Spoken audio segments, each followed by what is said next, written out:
Okay. All right.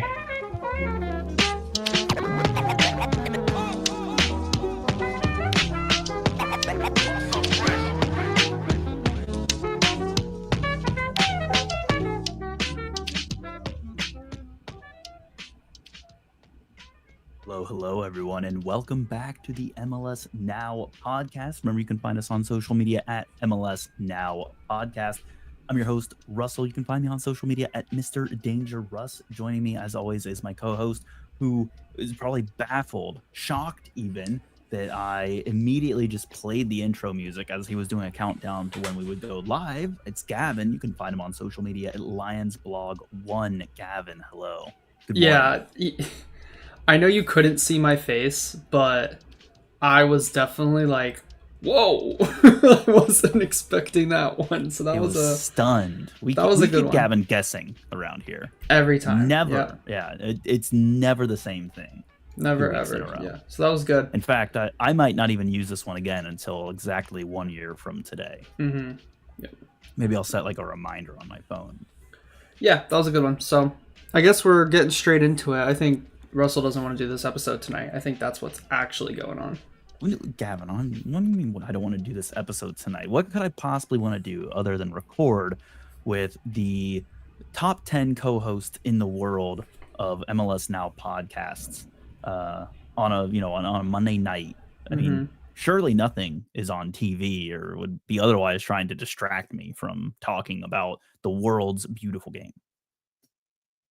Certainly not some 22 guys on a field, 11 of them wearing red shirts, blue shorts, and the other 11 wearing yellow and slightly green shirts with blue shorts that are lighter blue with slight green accents. Yeah, I don't know why you would want to watch anything like that at all. I mean, really just a hypothetical example for the record. I mean, yeah, nothing crazy. Yeah, I mean, I made that up on the spot. It doesn't link to anything in the real world. Use your normal like disclaimers, like all content in this podcast is parody purposes only. They're fictitious in nature, similar only by coincidence to real places or people. All that. Yeah, all that. Yeah. Hey, Arsenal fans already here. Love me some Arsenal. Right. Seattle fan. Right. Well, that makes three of us. Yep. Well, one of us is Arsenal Seattle fan. It's neither not you or not me, but three of us are Arsenal fans. Correct. Yeah. So I'm catching your drift.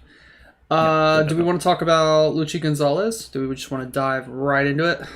I had the Luchi Gonzalez news in my general topics, but I actually wanted to throw a fun question your way. Gavin, are you club or are you country?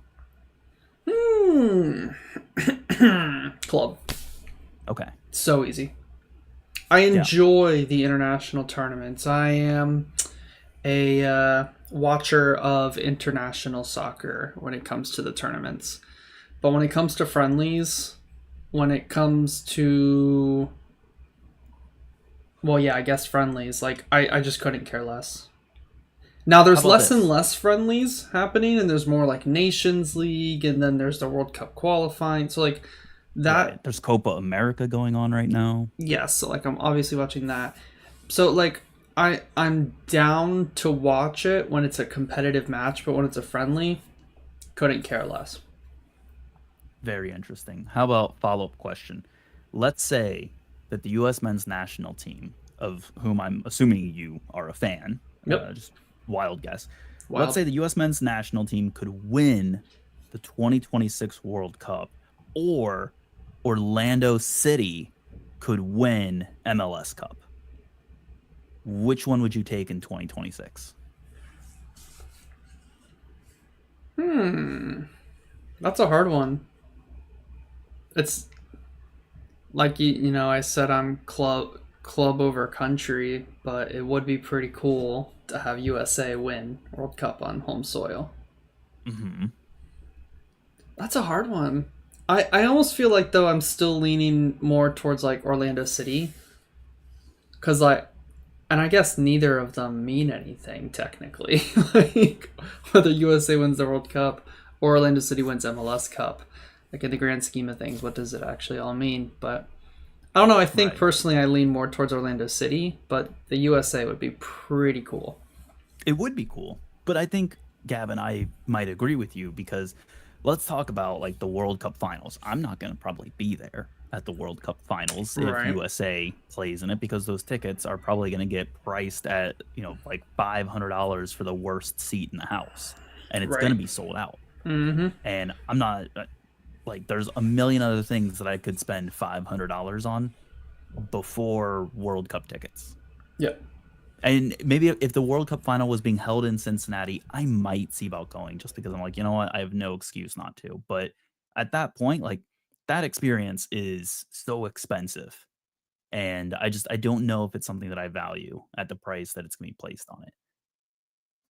But if MLS Cup was being had and FC Cincinnati was in it, like I live in Cincinnati. I've been following this team since it started. Been a season ticket holder for a fairly long time at this point. I'm more invested in it. Like I think MLS Cup would mean more to me because I'm like at the ground level of it. Yeah. No, I agree. I think that's all very fair. I think that's kind of similar to how I'm He's thinking. muted, by the way, for those of you who don't hear Gavin talking. They could hear me on the stream. I just forgot On the to stream. unmute. Yeah, Okay, what I maybe they said could hear is you on I the stream. agree. Could What I the said is podcast hear you? fair. The actual where we actually have people listening. What I was saying is that's fair. I think that's a lot of what was going into my thinking as well with Orlando City. Yeah. I would be curious. Obviously, Twitter was a dangerous place to be doing any research, but I would be very curious how many people, given the opportunity to see U.S. men's national team win the World Cup or have their local team win whatever is the current, top flight that they're in, let's say, then We should put out a poll. we could put out a poll. Maybe I'll do that Yeah. later. I wonder, coming from an MLS centric account, I can only guess it would skew towards club over country, but who knows? Maybe we would be surprised. Would Maybe you rather the your poll- team win their domestic competitions in 2026 or your country win World Cup in 2026? Yeah. Maybe the poll will grow massive, and Maybe. we'll get a Maybe good it'll go sample viral. size. That would be nice. Yeah, that would be nice. It's unlikely, but hey, you tweet it out. I'll retweet it. I'll vote on it. All right, sounds good. If you're listening to this, go check our Twitter page. It might be on there. It might be. I'll leave it up for a couple days. Yeah. All right.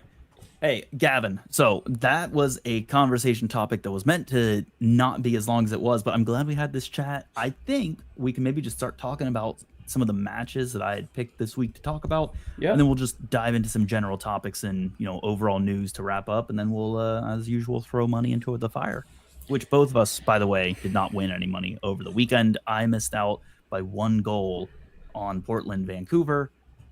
One more goal would have seen me win my 3-leg, and Gavin's was dead immediately because he took Cincinnati. Yeah, And it was rough. yeah, obviously that we know how that went. So I got Columbus and LAFC right, but not Orlando or not Cincinnati. dude, Cincinnati's in a bad spot right now, but Yeah. look, that's a general topic for later. All right. And, I feel like we keep hitting on general topics. You want to do general topics first, Gavin? Let's go. I'm down. All I'm right. so down. Yep. Cincinnati, general topic here. They have 2 center backs available to them. Barely. Yeah. Yeah. They have, for the record, Miazga injured, out.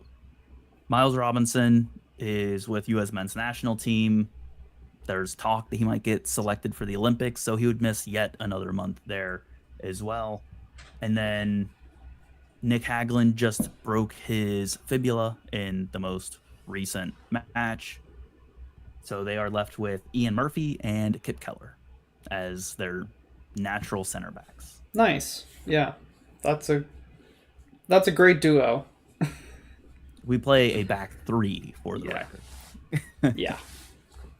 Oh So yeah, that's a great duo for the trio. Yep. yeah, uh, DeAndre Yedlin and Alvis Powell started at the either side of left and right center back, respectively, on the weekend. That should tell you roughly where our depth is right now. Yep.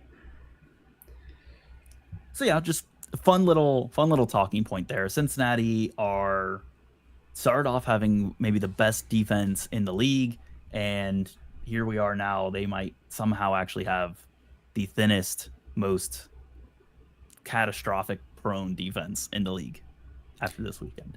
Yeah. Arsenal Seattle fans ask summer signings for Cincinnati question mark. Unless they go with Well, the they, back four, is what he says. yeah, here I think they need to get a center back anyways because Miles Robinson is on a 1+1 deal here. There's no guarantee that he would be back next year. I think you should already have been planning to bring in a center back at some point, right? Mm-hmm. Maybe it just gets moved up a bit, but I don't with how recent all of this collapse in depth has been for FC Cincinnati. I don't know if they're going to even have any names on the board that they could realistically pursue right away. They might really been planning for winter moves and Mm-hmm. have nothing in the pipeline. I don't know. Yeah, it'll be interesting to see what they do for They sure. desperately need midfield help though. Desperately. And Yeah. they need another DP9. I mean, midfield and DP9 would have been easy solutions, right? Someone to complement Kevin Kelsey, one more person in the midfield to help shore up the possession there. And you would have thought to yourself, Cincinnati are title contenders. Now they need a whole lot more than that. Just goes to show how important like defenders are Right. because you, And you still injury luck. injury, yeah, for sure.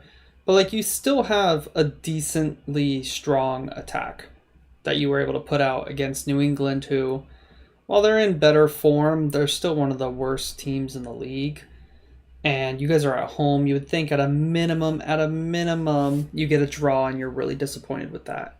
Now you lose at home, but also you're really down to bare bones. You also got the red card, so there's Yeah. some mitigating factors there. But it's like, oh wow, that's a really important position that you have right. It is. It absolutely is. So, anyways, just a very fun for everyone, but not for Cincinnati. Not Cincinnati fans, Yeah, no. in pain clearly, but Just like their fun center little backs. topic there. Yeah, yeah. Another item here: Aiden Moore's farewell tour comes to an end. Supposedly, Yeah, last match. it's Columbus disappointing obviously to see. yeah. Well, look, they got the win in his last match, so I guess one thing to be happy about, right? Going out on a good note, but Mm-hmm. going to Middlesbrough, I think it's something that it's bittersweet, right? Like you want MLS players, especially young promising talents, to be scouted by leagues that are considered the top 5 leagues or part of the country that's top 5, right? Like Middlesbrough I think is in a championship. Yep. The championship's a really good league. It's not even the top tier league in the world. It's not the Premier League. It's still a really good league. And you want MLS players who are young to be looking at those opportunities and saying, that could be me. Mm-hmm. But So at the same no, time, it's you hate to lose them. exactly, yeah. He's a really enjoyable player to watch. He's a great player for the crew. I think this definitely weakens them. It's going to be interesting to see how they try to replace him. He's just been so important to them over the past few years. I So, don't know if you can. exactly. Yeah, it's like if they were to lose Nagby. Like Atlanta lost Nagby, and it was just like downhill But not because only you that, can't replace him. sometimes it's also the roster slot someone Yeah. occupies. Like, Mm-hmm. for instance, if you take someone who's a homegrown player, right, or like a younger player who's not on a huge contract, and they're performing way above what someone on like a, on like a similar contract who's Like a a similar Tam. type player, yeah, like that's an enormous gain. Like that's assets you can allocate to different parts of your team to bolster it. Yeah. So You can't you don't replace that every single time. Sometimes it just takes a little bit of luck. yeah, big loss for Columbus Crew. Um, but yeah, it's also exciting for him that he's going to be able to go and show his stuff over in England, and hopefully he rises up the ranks over there, gets a starting spot, and eventually breaks into a team in the Premier League. That would be so cool to see. And It would be the sky's dream. the limit for this kid. So yeah, all the best to him. Absolutely. Hey, your favorite topic that you wanted to talk about earlier, we're talking about it now. Lucci Gonzalez was fired today by San Yep. Jose Earthquakes. Gavin, we've been saying Lucci Gonzalez's name for a while as someone who should be on the hot seat, should be gone. We've been saying it for more than just this season, but it's finally happened.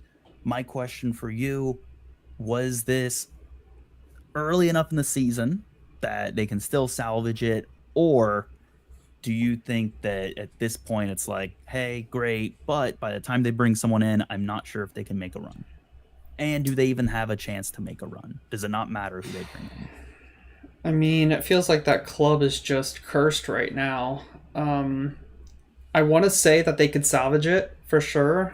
I feel like they have a decent squad. It's just a matter of getting them to gel correctly, getting them in the right positions.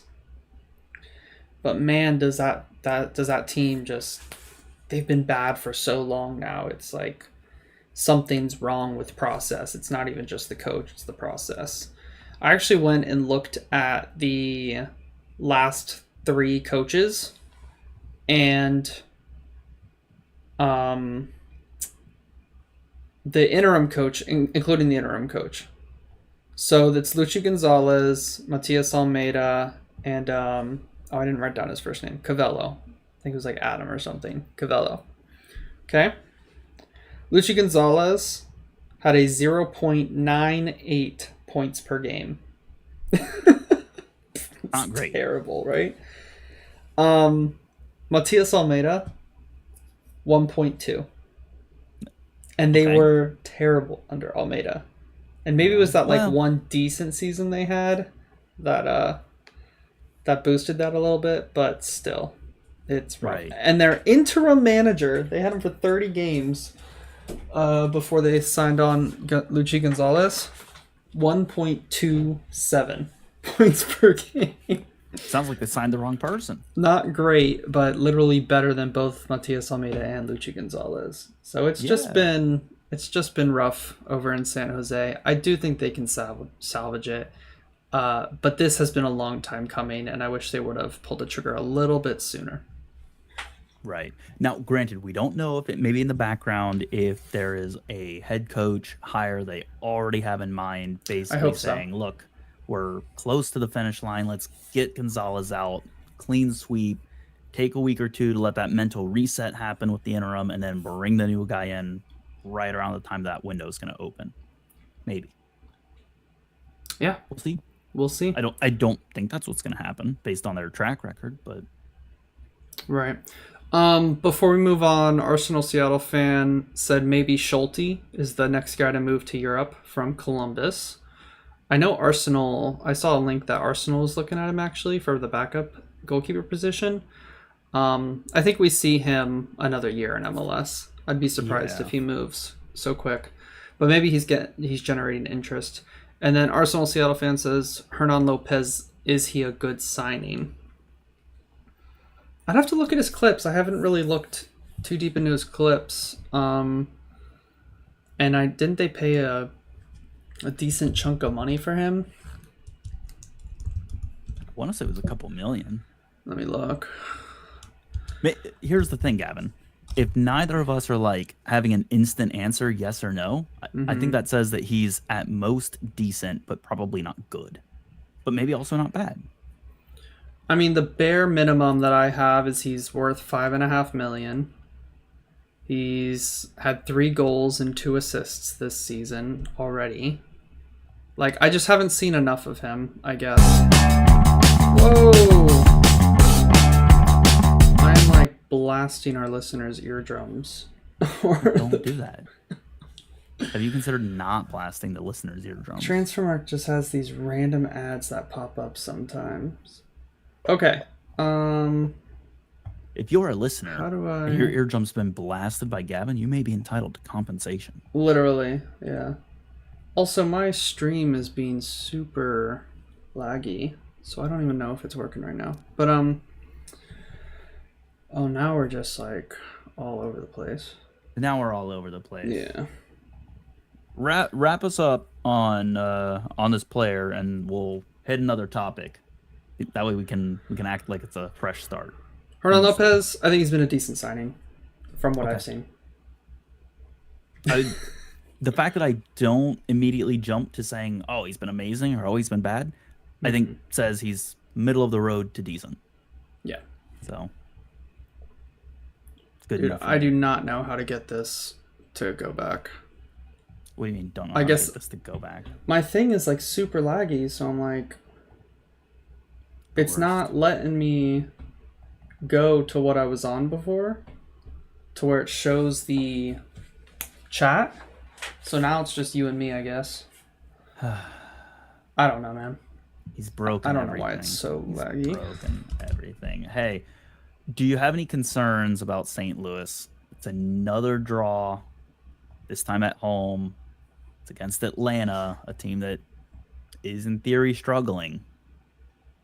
And Almada might now be on his way out. Yakumakis is fully out.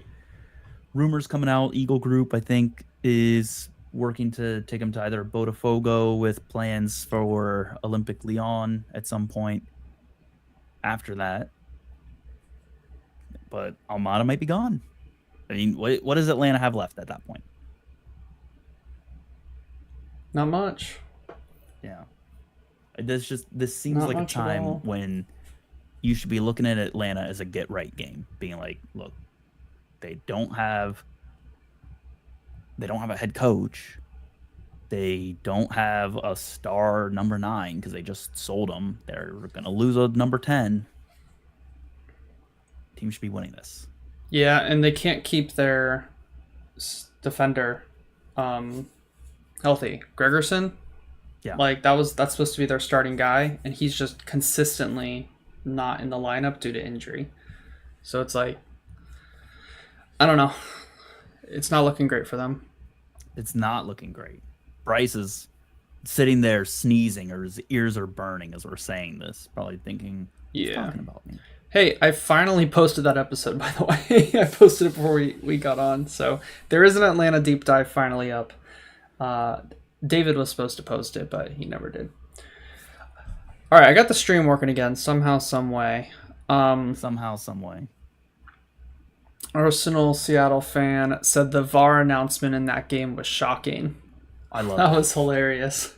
Amazing. It was shocking. Did you see Not the best communication.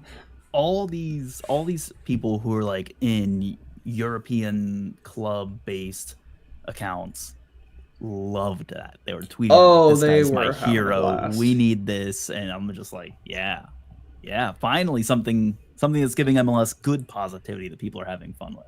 Yeah, they were having a good time with it for sure. Yeah. Good for them. They loved it. Yeah.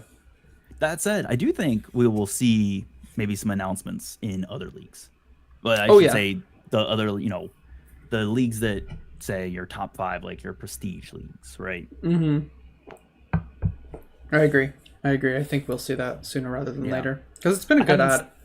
Yeah, people have said like, oh, they're Americanizing it. But at the same time, people are enjoying it. Like, they appreciate the clarity. So, yeah, matter of time. Hey, last one just to hit on, and then we'll actually talk about some soccer. Mm-hmm. Colorado. Do we owe Chris Armas an apology from the MLS Now podcast and from MLS at large? And I will never apologize. Okay. That answers question 1. Question 2, Colorado top 4 finish this year in the West. Oh, absolutely. That's on. I'm not saying it's going to happen, but like they very well could. I don't know about top 3, and kind of that's what my main summary for this week. Like, we're starting to see some separation within both the East and the West Coast. On the West, we have 3 teams tied for first on 37 points. Colorado's in fourth with 31. 6 points difference. Very fair. Miami. I mean, it's only 2 games though. No, yeah, that's only 2 games, but still, we're finally starting to see a couple of teams really break away. Like Miami and Cincinnati, 41 points, 39 points, and you guys have a game in hand. So you could technically leapfrog Miami with a win. New York Red Bulls 5 points behind you guys on 34 points currently. And if you win, again, they would then be 7 points behind Miami. Oh, you better believe we are not getting away. Right. So Like, we're starting. I'll tell you right now.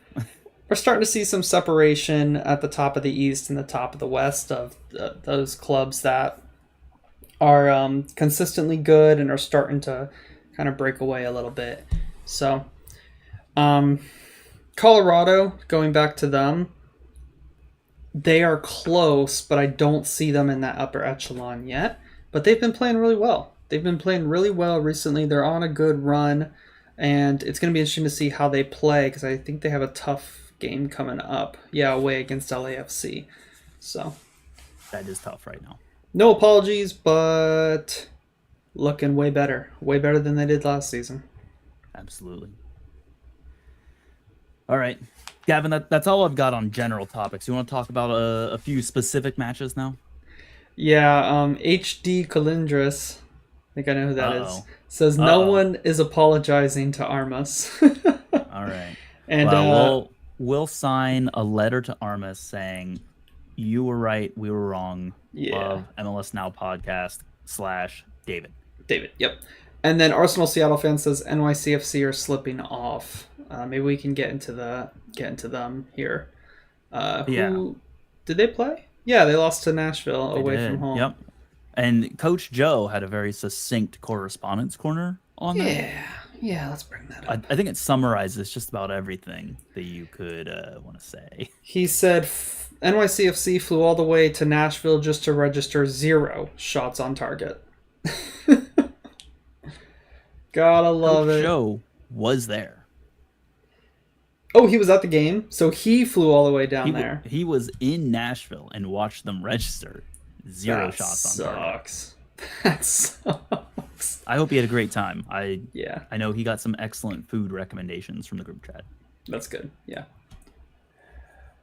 It's about the only good thing that happened down there. Right. There's a lot of good food in Nashville, though. If you if you're thinking about going to an away match in Nashville, and you're thinking is it worth it to go? Even without the soccer aspect, Nashville is such a cool city to visit, just from like a culinary standpoint. So yeah, definitely go. The chef at TQL, who I chat with time on, time off, he was mentioning, I think there was like a conveyor belt style like charcuterie place in Nashville. Ooh. And I need to get back down to Nashville to go try that out. Yeah, you definitely do. Great French place in Nashville as well. Like a lovely, like family owned small French place, like kind of out of the downtown area, getting towards the suburbs, but amazing authentic French food as well. Awesome. Well, what are the titles for this week's games? Yeah, okay. So I think you can guess every single one of these. Do you want to play a guessing game and see if you can get them? Sure. All right. Title number 1, Buying Time or Borrowed Time? Okay. Who do you think that is? Buying Time or Borrowed Time? Yep. Oh. That probably sounds like an unexpected win. So, Orlando City? Correct, yeah. That's Orlando City versus Nashville. Or Orlando City versus Chicago. Yep. Topic number 2 here, Coming Down to Earth. Coming Down to Earth. Team that was on a hot run losing. RSL versus Galaxy. 2 for 2. Boom! Match number 3, instead of don't call it a comeback, do call it a comeback. Seattle Sounders versus Dallas. Spot on. Yep, 3 for 3. Yep. And finally, last one here, curtain call. Curtain call. LAFC 6, San Jose 2. No. That you did I not. What? I actually I wanted to make it very tricky. It's Philly Philly, versus Charlotte. Charlotte. Okay. Yeah. Yeah. Okay. I was thinking Gavin would in no way, shape, or form think that I would give him that big of a hint in the title. Okay. Yeah. Because it was a big hint. Okay, let's start with Orlando City. Okay, Gavin, let's start with Orlando City. I want to actually start with this question, though. Is this... Look, Klopas isn't going anywhere at this point. I think we can accept that. But is this buying time for Oscar Pereja, or do you think he's still on borrowed time? Orlando's had a pretty rough season. We've talked about this ad nauseum. Is this a sustainable win, or is this a one-off, like we beat Chicago, who are still trying to figure themselves out? They were on a bit of a hot streak, having some decent results there, and we got a good win at home, but it doesn't mean anything. We're kind of doing that thing where we're stumbling around trying to find something that works. And this got us into better positions to score. Obviously, we got 4 goals in the game. But some of it was just like the ball just flew into the net this game, and it doesn't usually do that for us. Like, okay, Facundo Torres scored early with a great curling shot. He hasn't usually been in that position, so that is a tactical thing to where he was actually outside of the right back. Usually our right back is the one on the touch line or on the furthest on the right. And in this scenario, Facu was on the right channel, and Daguerrean Drogelsen was in the right central channel. And Facu cut in and scored, and so, like, cool. Like, that was great to see. And then he scored a banger in the second half. We got a penalty. Like, and then we had a tap in. We had a ball, like, fall our way, and we got a tap in from Angulo. And so it's like, I'm feeling like this was a good start, but I didn't see enough that this was going to be a long-term, like, oh, we're better now. We're back to second place Orlando City type form, because Chicago totally dominated the match. Like, they had complete control. And it's funny because recently Orlando City have been the team that's, like, been completely controlling matches, but has been losing. Like, we controlled the game against LAFC. We were the dominant team, but we lost. In this game, we were not the dominant team, but we won, and we scored 4 goals. And so I don't know if that was planned, like if we planned to sit back and let them, dominate the ball and we were going to counter. It didn't really look like it. It looked like Chicago was just better than us. So I don't want to say it's borrowed time versus he's buying time. Like, I don't know. I don't get the feeling that he's going to be fired anytime soon. But I've already made my thoughts pretty well known on him. So he's not earned another contract on this, but he's not being fired tomorrow either. Exactly. Yeah, it's just a win. It's just a win, a random win in MLS. But, like, our goalkeeper had to make 10 saves. They had 12 shots on target in this match. Like, they were all over us. So, yeah, it wasn't great. We do have a correspondence corner, and I think Tim kind of summarizes it really well. So on the Chicago perspective, Tim says, well, it's official. The Fire are in 15th and last place in the Eastern Conference after 4-2 loss to Orlando. Why doesn't it feel like the sky is falling? One reason is the way they lost, putting themselves into a stupidly deep 3-goal hole in the first half hour, but then generally outplaying Orlando for the hour after that. The second reason, somehow the team is simultaneously last in the conference and still 3 points out of a playoff spot because MLS. Very fair. Meanwhile, in Europe, Xherdan Shaqiri, who became the first player from a club in the Americas to score a goal in the Euros, actively expressed an interest in playing in Turkey. In the mixed zone, after one of Switzerland's matches, I asked Frank Klopas about it after the loss in Orlando, and he called Shaqiri's future a question mark, while also saying the comments he makes, when you're in tough moments, we're all in this together. That's the only thing I would say. Well, Frank, what you didn't say speaks volumes. The transfer window in Turkey opens Monday, June 24th, for those curious. That's today. We are recording today, Monday, Yes, June 24th. so that is today. Yep. And in Turkey, it's actually the 25th by this point in time. Yep. Excellent. Let's see. We got some chatters chatting. Chicago's run ends and two Facu Torres bangers. Yep, we love to see that. HD Calindras. I've been saying Pareja needs to leave, and he's had everything he needs to succeed, but can't. That's fair. Chicago dominated that match. Arsenal Seattle fan. Yep. Should Galese get relegated to the bench? This is a topic I actually had with one of my buddies. I think it is time for Galese to go to the bench for a bit. He won't, because squad politics. He's been around forever. He's Galese, but you worried me for a second there. His performance has been terrible this season. Terrible. So I would put him on the bench, but I'm not a coach. So okay, we can go off that game. But yeah, that's my thoughts on it. Cool.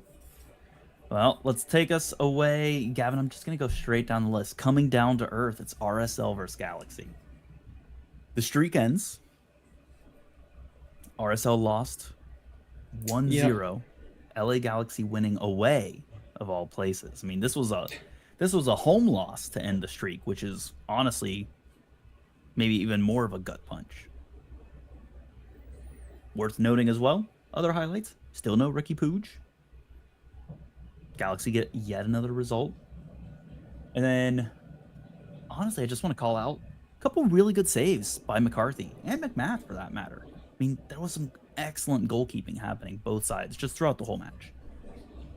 And then one other just note here, Chicho, like 20-somethingth minute. I want to say it was like maybe the 21st, 22nd, 23rd yeah, somewhere minute. around there. Yeah, injury, gets subbed off. There were pictures going around social media. Had a big old, like gash on one side of his head. I'm trying to remember which one it is from, like when a camera reverses the lens. Point being, he's got a big old cut on his face. Who knows how long he'll be out? Could be a short time, could be a long time. That's up to the medical professionals to clear him. But he was absolutely desperately missed by RSL in this match. Absolutely, yeah. Arsenal Seattle fan in the chat says Gabriel Peck's on a hot streak. Paintsil or Peck? I visually prefer, like, just in terms of the way they play, their aesthetics on the ball, I prefer Peck. Just because he seems more of like a natural dribbler. He looks more creative, but Paintsil is just, he's quick, he's good, he can score. He works real hard, so he's a complete package. Yeah, complete package. Really good player. I really like watching Paintsil as well. But Gabriel Peck, he is on a hot streak, and I could see him really ascending to be a star in this league.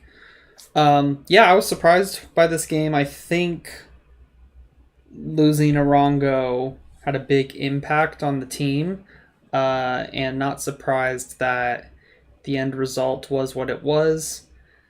It could have been a draw, I think, but by that point, you're just, it's 90 minutes of soccer. Something random happens sometimes with professional players going against each other. Like, it is what it is. So it's a bummer for RSL that they didn't continue their undefeated streak. But LA Galaxy are a good team. Played well. They're a really good team. Peck did such an amazing job on that goal, too. I mean, drifts in, splitting between two players, receives the ball perfectly. I mean, it's a very technically strong goal. Yeah, I agree. That said, just to go back to your original point, that's the type of play that it's like, that's not a core staple player of your team. That's like, you get your staple player who you know is going to put in a really good shift, who you can rely on to do the hard work. and then you sign someone like that to play off them. And I think your assessment about Paintsol being that complete package, I think he is definitely more your core player who you build off of. Oh yeah, definitely. Yep. But yeah, he's still like producing at really good levels this season. Right. Yeah. So, really good scouting from Galaxy, and they've finally been able to like build a good team again because they kept missing and missing and missing on guys. So it's nice that they're finally hitting.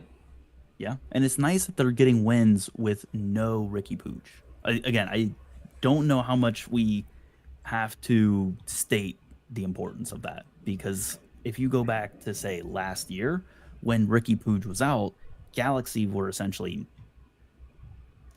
like forget about it. Yep.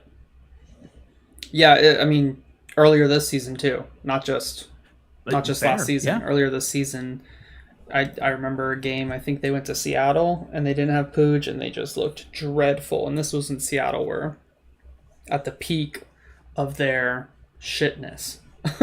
So they were in the doldrums. They were down bad. So yeah. Great shout. All right, Gavin, any other thoughts on that? Just a question in the chat. If you're LA Galaxy, are you pulling the Marco Royce trigger? I don't know. Maybe not. If I'm like, I am. What do they gain? Here's my question: what do they gain by doing that? They gain a really experienced player. Okay. They gain someone who and they're at a spot where they don't have to rely on him. Almost like when LAFC brought Bale in. They didn't need to rely on him, but in the 119th minute in the final, he pops up with the goal to send them to the penalty shootout while down at 10 men. Not saying Marco Royce is going to do that, but that type of quality in your squad, you never know. So I think if you can get a Marco Royce and you can play him every other game, play him off the bench, don't risk his hamstrings, then this is a lot of you're qualifiers, fine. Though. Like, and we know there were a lot of qualifiers around Bale too. Okay, but we know what is the backup plan if something happens to, let's say, Paintsol or to Peck, and you have to start using Marco more. Oh, then you what's use your him. plan then? You use him. Yeah, I don't know. Maybe I'm too risk averse right now, seeing so many core players for Cincinnati go down on injury. Okay, yeah, definitely. If they can get someone younger, I say pull that trigger. Like, agree. Yes. Yeah. Okay. I guess if your options are, we could sign Marco Royce or we could sign nobody at all. I guess signing somebody tends to be better than signing nobody. Correct. Yeah. Not all the time, but, in this scenario, yes. Royce versus none. Yeah. How far can the Galaxy go? Another question in the chat. I think they can go to the final. And at that point, you never know. I think they're good enough to make Western Conference the final. or MLS Cup final? MLS Cup final. I think they're good enough to get to MLS Cup final. They could go on that hot streak and get to the final. I think they make Western Conference final at best. Really? Okay. Mm-hmm. Somewhere in my gut, it's telling me that they have the game changers, though. They have the game changers, but RSL have done some really, really impressive work. It's likely that they would have to go through one of either RSL or LAFC to get to MLS Cup final. Mm-hmm. Man, and that would be a tasty Western Conference finals. LAFC versus LA Galaxy. It would be. I don't. In LAFC are looking revitalized and strong, and yeah, I guess, is it feasible they can make it to the final? Yes, but I think my gut tells me they're not who I would favor to make it to the final. I agree. I think they're a Western Conference final. that's where I lean too. But I could see Okay. them making the final. But I agree with you. Yep. We we're talking about LA Galaxy. Never mind. We're talking about LA Galaxy. I was Talking about thinking if we RSL had as well. corresponding corner, but Correspondence we corner. don't.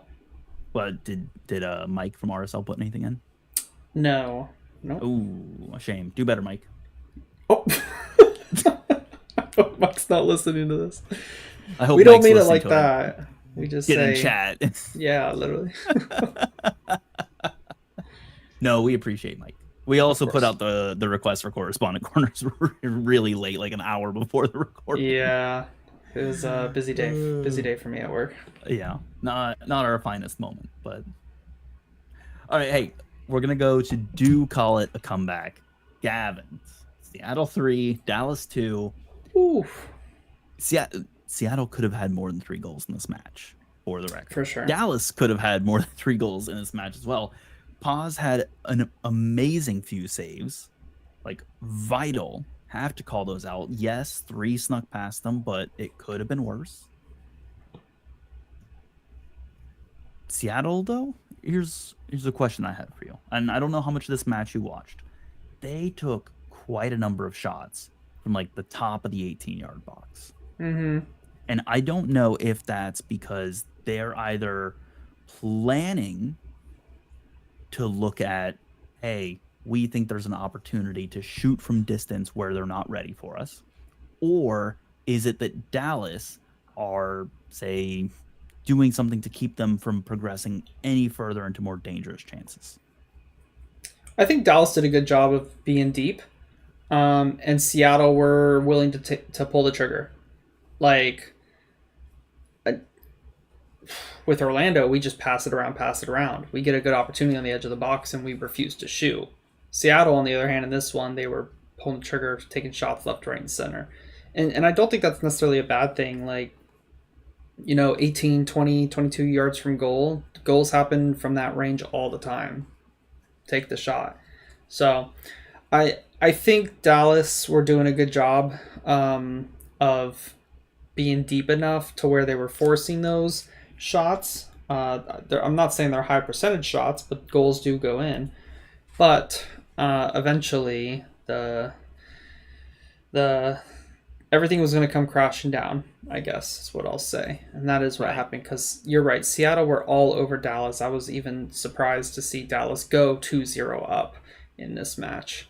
But I think it's the right result come the end of the game. The Peter Musa goal was really good. Oh, yeah. He is I mean, a hot streak. Yeah, and just really, really does well to position himself kind of in that, like, that defender blind spot over their shoulder, stays onside. I mean, that's the type of run that a really good experienced striker makes. And it's hard to know where to position yourself to hit that sweet spot of the guy who's looking at me thinks that I'm being picked up by the person who can't see me. And the person who can't see me probably thinks that the guy ahead of him would watch for someone running over his shoulder. Yep. I'd have to run the numbers, but I feel like he's really picked up in goal scoring ever since Jesus Ferreira has come back into the team. I don't know how accurate that is, but I think he's on 9 goals this season, and I want to say like a lot of them have come recently. Oh, maybe not. Okay, he had 3 against Minnesota and 1 against Seattle, but before that, his last goal was a month ago, May 18th.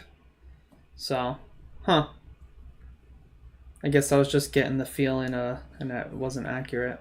But you got some recency bias. Yeah, recency bias. Last 2 games, he's got 4 goals in 2 games. Got the hat trick against Minnesota, of course. So, but I wonder when Ferreira came back into the squad. I don't know. I'll look offline. Hey, is the Jordan Morris in like the 93rd minute goal? Is that one of your favorite goal calls of the weekend? Oh, did absolutely. you listen to it? Dude went berserk. I love it. It's just screaming Jordan Morris, Jordan Morris, Jordan Morris, yeah. Nothing better than a good goal call, man. Like, Yeah, just like that was pure that was just like pure emotion. Like sometimes those are the most fun ones where it's just you can tell this person was in the moment, overwhelmed, and the words were just coming out of their mouth, and I hmm appreciate it. I can't stand when like I get it when in certain scenarios when the commentators are like, yeah, it's a goal, whatever. But like, there are some times where there's just some crazy goals, and it's just like, and it's in. Hmm. The ball is in. They've scored, Yeah, no one and knows it's how to like, react. This okay, one you could see coming, and maybe that's why the build up to it was so good because you saw Jordan Morris running free. yeah, You saw the ball be played, and you're just like, I've seen Jordan Morris score this goal multiple times. yeah, such a good pass too, right through the lines. Oh, Hmm. just a great goal. A great goal to end the game on. Yep. De La Vega should be back next week from our pseudo Seattle correspondent in the chat. Pedro de la Vega does exist, it seems like. So hopefully he is back next week. So all eyes on If I haven't seen Seattle it, for it's not that. true. Yeah, literally. There was a Well, handball from Rusnak before the pass from Obed. Oh, that's right. Yep, that's right. no. Hey, side note, just as I'm thinking about it, Dallas this coming weekend plays Cincinnati. I feel like the way Dallas have been playing, you almost have to pick them over Cincinnati right now. Are you guys away? Yeah, we're away. You saying that's a lock? I almost think you have to pick Dallas. Okay. Like they've they've looked Okay. so much improved since getting rid of Yes. Estevez. Yep. Like unbelievably improved. They look dangerous. They look fluid again. They're scoring goals and not just like one-off lucky goals. They're scoring goals that very much look intentional, well drilled, like they were going not just putting the ball in the box and seeing if they can make magic happen, but they knew where the other players were going to be and they put the ball in a spot to give them a dangerous chance. They're at a +155 for me. Oh, that's I'm going to mash that when we go throw one into a fire. Because against a back line that might be Ian Murphy and Kip Keller, Mm-hmm. yeah. Yeah, that's fair. And over 2.5. You think it's gonna be a goal Quite fest? like here's the thing. Cincinnati will still score goals. Yeah. Okay. So Dallas and over 2.5. Got Yeah. it. I think that I could take a Dallas and 2.5. Like a Like 2 or 3-1 win. I could see a 3-2 win. Like Cincinnati has a good attack. Lucho Acosta will do Lucho Acosta things, but Dallas have looked so much improved that I almost can't envision them going into this next match and not taking advantage of defensive frailties. Gotcha. Uh, All right. HD Calindra is in the chat. We all turned against Cincy since they are going after Weston McKinney. I wouldn't say we're all turning against Cincy. I would say that a very loud group of people on Twitter are turning against Cincy. The rest were already against Cincy. Fair. Fair. Okay. I'll let you move us on to our last game. Yeah, hey, well, the last one that I have at least. Who knows? Maybe you've got a little bit of extra that you want to talk about. But curtain call, Philly 0, Charlotte 2. Really exciting start. Like I thought this match was gonna be an unbelievable Philly match because like Kalina is dispossessed in the final third by Philadelphia. Get around Kalina, kind of just roll the ball towards the back of the net, and you can just see the players sprinting, and they stop it. Actually, they stop, like get a foot on the ball, stop its momentum, prevent the goal, clear it out, and you're just like, ooh, that that really should have been a goal for Philadelphia, and it kind of set the tone for me because there was some pretty good goaltending, right? Again, really good chances, good shots on goal. Kalina does a very fair job in this match, keeping things out. And then we see something similar to this Seattle Dallas match we just talked about, where Charlotte are crowding the box. They're sitting deep. They're preventing these very ambitious passes that might give you those, tap ins or like a shot from 6 yards out, right? Force Philly to take more long distance shots, and it keeps them out. Doesn't yield anything for Philly. I do feel like we are starting to see a little bit. You remember how, I don't know, just a few years ago, people would say, oh, the offense, everyone invests in the offense, and the defense is terrible in this league. I think we're starting to see a more almost an equalizer of some defenses coming up to par to the offenses, and the players now on offense are not good enough to break down the defensive structures, and so I'm getting that feeling a little bit that if you sit deep and like you say to your opponent, you're gonna have to break us down or you're gonna have to get lucky, like a lucky bounce, then like you could win a lot of games that way in the league this season. And I feel like a lot of teams are doing that because, I mean, like you said, Charlotte did it really well in this match, and they come away 2-0 winners with Aguimeng in transition getting some goals. So it's just like, I don't know, it seems to be working, especially against Philadelphia, who are obviously without quite a number of their key players that they've either sold or are injured or on international duty. Right. I guess that's a very good, fair thing to point out. It's not like this is a first choice Philadelphia side with a fully healthy side. I mean, there's a lot of qualifiers you can put here, but it does still, it does still come out to the fact that with the players they have, and even when other players come back, they still did sell players. They still are going to have injuries. Like, when they get, the players back that they're going to get back, does it change significantly for them? And I don't think it does right now. No. Not right now. They feel like a broken team. Yeah. Too many losses at home. It's just like Orlando, just like it's broken right now. Doesn't look like they can fix it. Yeah. And I appreciate your shout about Ajimong, which I'm hoping that the pronouncers were pronouncing that right, because I thought it was Aguimeng, but maybe it is Ajimong. Who I don't know. We need to. We'll tag. We'll tag anyone. Yeah, we'll just tag him on social media. Be like, hey, how do you pronounce your name? And he'll link us to like the Charlotte like player roster page where it has like all the player pronunciations. We'll be like, yeah, but we don't want to click a link. Can you just respond to it? Yeah, just send us a video. It's that easy. Just send us a clip. Arsenal Seattle fan says that Aguimeng or Agimon has proved to everyone that he has immense potential to become a world-class MLS number 9. Yeah, the second goal was very, very, very technically strong because slotted it right into the corner near post. I do wonder, though, the Philly keeper, I mean, getting beat at your near post, and he was extremely flat-footed. Mm-hmm. Like, that. It's not great. Yeah, like, wonderful by Ajimong to be able to place that and slot it there. Do you say that the keeper should have saved that, though, given his proximity to the ball? Or was he just, like, stunned that ball was anywhere near on target and just didn't even think to move? I don't know. I'm trying to remember it in my head. I think I'm leaning more towards just really good play from Ajimong. I think if I remember correctly, it's a really hard shot. And, like, when you take it quick, that just changes everything for a goalkeeper. So agree.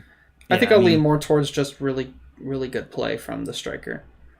I do want to lean that way as well because I don't want to blame the keeper and be like, oh, you could have saved this and turned it into like a 1-0 loss instead. Yeah. But hey, I do wonder if that question is being asked because he was flat-footed and he was quite close to it. So back of my mind, it still sits there. Coach Joe's in the chat saying, your hair looks wonderful tonight. Hey, thank you. I have a lot of it. Now, much to my wife's pleasure, I do have a haircut scheduled this week, so this might be the last time. Yeah, I know. Dang. I know. That's unfortunate. These luscious curls will be getting shorter. Yeah. I didn't have much on many of the other games. I mean, LAFC completely destroyed San Jose. They did. If you You are selected correct. over 7.5, you are a happy human today. Because 8 goals in total in the match is insane. I don't even know if they let you go that high. I think they might let you go up to like 6.5. Okay, yeah, so you selected that. You're sitting pretty. Yeah. I missed a not Minnesota, Colorado. I missed a correspondence corner, so maybe let me hit that real quick. Yeah, do it. Joe, we already I read think, yours, so don't feel left out. I think we did actually get one from New England as well. Yes, I'll hit that one as well. So Nick for Colorado, he says Rapids are on a roll, playing beautiful attacking soccer right now, and 3 straight clean sheets to boot. Georgie on 11 goals and assists in last 10 matches. Navarro, or Navarro, I think, 11 goals, 3 assists this season. What a massive difference it makes to have 2 attacking DPs coming good. Armas deserves a heap of credit as well. Big stretch of important games coming up in July will be the real test. LAFC, LA Galaxy, and RSL. That's an insane run for them. Literally the 3 best teams in the West. It's rough. That's asking a lot. Yes. Yep. So we'll see how they do. On the New England side of things, Matt Glenn says, don't look now, but New England Revolution are on a 4-game win streak. In my honest opinion, Is insane. that is insane. Which is why I'm hesitant on like the SKC thing, or on the San Jose thing. They can turn it around. I think they could. New England did. Don't look now, but New England Revolution are a 4-game win streak. In my honest opinion, there are lots of little reasons for each win, including opponents without international players, opponents playing on short rest, DeJuan Jones' return, Dylan Barrero's hopefully not unexpectedly delayed return, a Cincinnati defender breaking his leg in the last 10 minutes, some improved tactical spacing by the team, and good old momentum. Coach Porter's job is temporarily safe again. Whether or not they can win against Columbus this coming Saturday depends on their ability to win possession, which they do at home, disrupt Columbus's play out of the back and in the midfield, and have Romney and Arriaga continue to play lights out. Cucho's going to want to add another hat trick this weekend, and Rossi is always ready to help. It's going to be a big game in Foxborough this weekend. I love it. Only other thing I had then, I must have had SKC top of mind, but they fired their technical director. They sure did. And absolutely nothing will change. Literally nothing, because their chief soccer officer is the man who coaches them. Yes. Peter Vermees. Just absurd. It's not good, is it? Maybe they just had a lot of disagreements, and now finally Peter Vermees will just be able to get who he wants. No. Maybe that's what it is. No. No? No. You know that's not I true. can't think positively at all about the No. Kansas City. Absolutely not. Okay. It's not That's allowed unfortunate. here. All right. Let's see what else we got to hit on real quick. Kai Kamara, second all-time leading goal scorer in MLS. Official. Pretty cool. 25 goals off of Chris Wondolowski. I don't think he'll hit that. That's a tall mountain. That is a very tall mountain to climb. And like you said, Cucho. Did you say Cucho hat trick? Cucho got a hat trick. Matt Glenn said it. Matt Glenn said it. That's right. Okay. And Toronto continued to just be a dumpster fire. I think that's where I'll end. They haven't won since May 18th against Montreal. That 5-1 win where they just came out the blocks and destroyed them. Ever since then, they've been pretty terrible. Yeah, and that's why I think they're going to win this weekend. Against Atlanta? Oh, yeah. Atlanta. All right. Horrific spot right now. This is their chance. Yeah, this is Toronto's chance for a get-right game. Okay. I'll believe it when I see it. Well, you'll see it in 5 days. Fair. Okay. That's all I got. Very good. Gavin, it's time. I'll throw money into a fire. We continue to not do very well on these recently, but No. Never have I ever done well on these. no. But hey, I've got one that I feel pretty confident in two of them, and I talked myself into believing for the third. New York City FC over Orlando City. I think it's Yankee Stadium tax. That's on a Friday, and New York are a better team than Orlando, so pretty safe there. I'm going to take Columbus Crew over the New England Revolution because Columbus Crew are a better team. And then finally, I'm going to take Toronto over Atlanta. Okay. Because I think Toronto have to have a get right game at this point, and Atlanta are in such a weird bad spot that just if you can't win against Atlanta, I don't know what you're doing. And it's plus 310, and I'm like, you know what? I'll bite on that. I don't know. I don't even know what to do this weekend. Oh my gosh. Okay. Dallas over Cincinnati. Sorry. No, that's fair. I actually put that one on the side as well. Montreal over Philly. Gavin, you're not going to believe this. I took a Dallas-Montreal 2-leg. Okay. Yeah, it's like those two look tasty. Yeah, those scream home wins. I'm going to do a both teams to score NYCFC Orlando. That's bold. Bold? Yes. Bold. Bold. That's a little bold, but I think we'll score and they'll score. The man is outraged and then just admits at the end. No, you're right. No, you're right. It's a little bold. Friday night under the lights. You never know. Yeah. As Coach Joe said in the chat, Oil Money versus Mickey Mouse FC on Friday night in the Boogie Down Bronx. I will be stunned if I go Great into the summary. chat and see that word for word. Yep. Oh no, it's there. Oil Money Oh FC my versus gosh. Mickey Mouse SC on Friday night in the Boogie Down Bronx. All right. Hey, you know what? Fair play. Fair play to Coach Joe. Yep. Well, That's all I've got. yeah, well, that's good because I already hit play on the music. So Beautiful. I mean, you can't have more. But that said, if you did have more, Gavin, where could our listeners find you on social media? Lions Blog 1. Also, if you haven't noticed, we updated the overlay so we look a little bit more normal and not a bunch of square boxes and square holes when we should be in rectangular shaped holes. Right. So that's finally fixed. Hope you guys... Round peg, rectangular hole. Yeah. So just an update there. If you guys want to be a correspondent, reach out, let us know, and we'll get you in the chat. We'll get you writing articles. We'll get you writing correspondent corners. All the things. Whatever it looks like for you. Yeah. So okay. Very good. Well, hey, you can find me on social media at Mr. Dangerous, but most importantly, Gavin, guess what? You can find the podcast on social media at MLS Now Podcast as well. Like we said, you can find us on MLSNowPodcast.com. Gavin, no midweek madness, but hey, we still have the Euros. We still have Copa America. Enjoy it. We will be back next week.